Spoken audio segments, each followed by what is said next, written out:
Okay, let's talk some about practicing sending Morse code. So here's a variety of keys here. A straight key with a practice oscillator, a paddle, a bug, and a little nicer straight key. The most basic practice straight key I think you'll be able to find is this fairly ubiquitous MFJ 557 practice key. It has an inexpensive plastic-based key with a fairly wobbly bar. I mean, you can use it to send Morse code, but it's hooked up to an oscillator. That's this box here. And the oscillator gives you the ability to change your volume and the tone, the pitch, which can be fairly amusing. So as far as a pure straight key practice goes, this can be used. It's completely standalone, doesn't require anything else, and you can practice your straight key on it.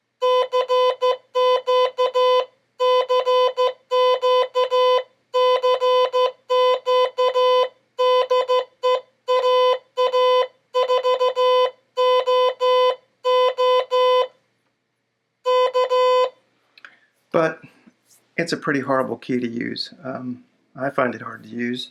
So if you do pick one up, and they're fairly inexpensive, one thing you can do if you want to practice with a better straight key or your bug is you can use the practice oscillator on it and drive it from a real key. So I'm going to just clip in my other manual keys here.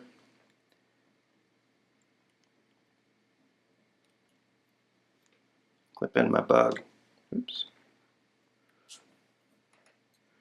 And we'll use the practice oscillator and drive it from the other straight keys.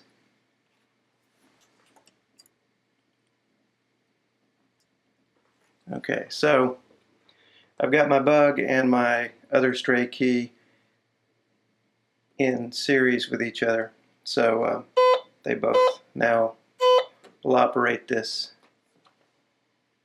So now we could practice that same thing on a better key, but use the practice oscillator.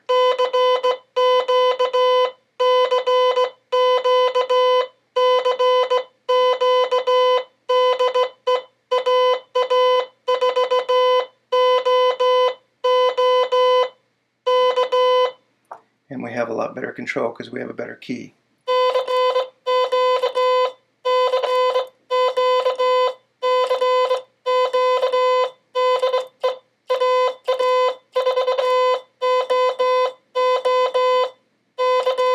And the bug, the dits on the bug don't work too well with this because there's no buffered input on that. But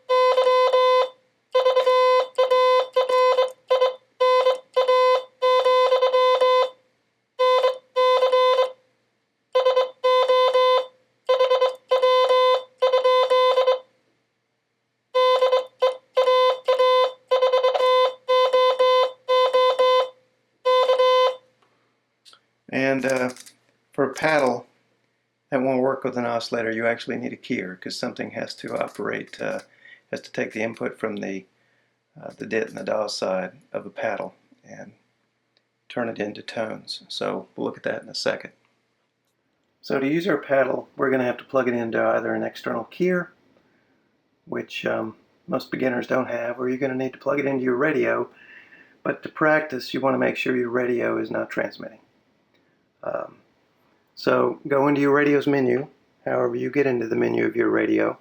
On the Elecraft here, I press my keyer mic / power knob, and it shows me I've got 5 watts. I'm going to turn that down to 0 watts.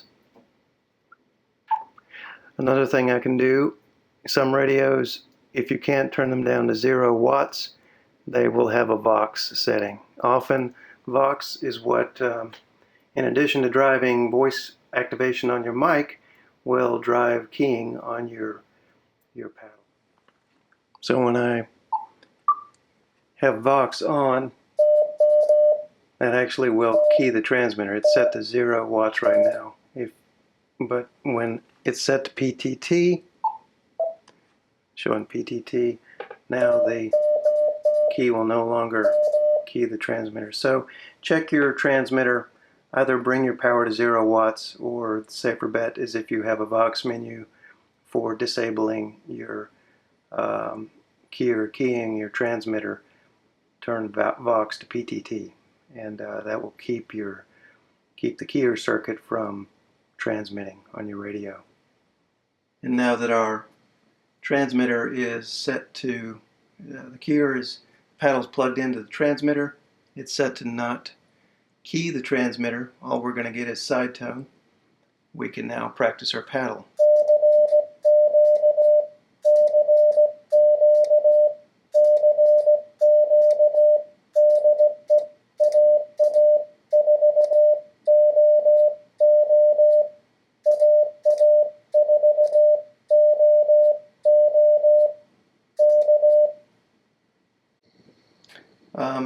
Also, with your transmitter, you should have the ability to set your speed up or down. That's going to be part of your keyer speed. It may be in a menu. Likely, if it's not an Elecraft or a Tintec, it's probably going to be in a menu. Elecraft and Tintecs generally have speed control right on a knob on the front. But if I just turn my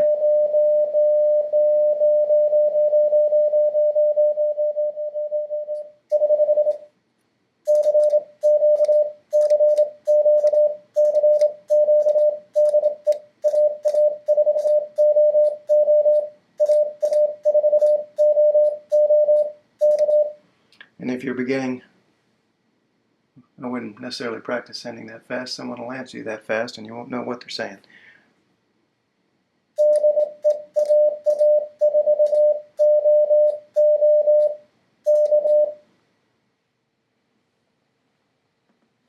So how do you know that you're sending clean code? I use this Morse Code reader app. It can give me a fairly good indication if I'm sending copyable code. None of these machine readers are really very good, but if it can't copy what you're sending, then you can be pretty sure the other station won't be able to copy what you're sending. It can also help show you your spacing between your letters and your words. If you're running your words together, you won't see a space between them on the reader. It's trying to interpret my voice as Morse, and it's doing a poor job because I'm not speaking Morse right now. But let's clear it and just see how it does.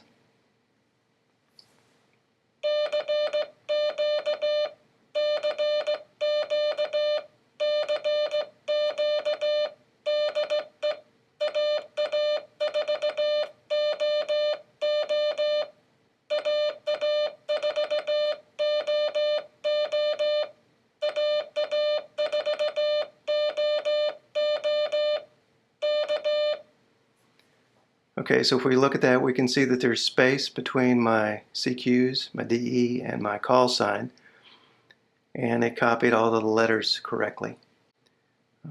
So that's good.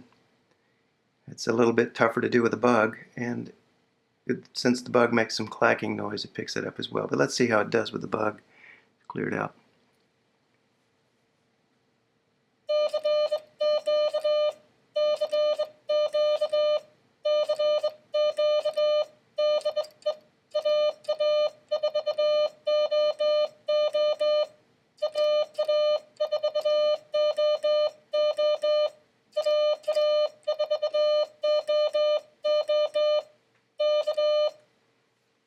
Okay, that's pretty poor. So my bug form is not sending clean Morse. You know, in my head, I know what I'm trying to send, but it doesn't come out that clean. And you'll find this as you're practicing your sending. You'll think you're doing a great job, but having a reader app like this is really going to help you see your mistakes.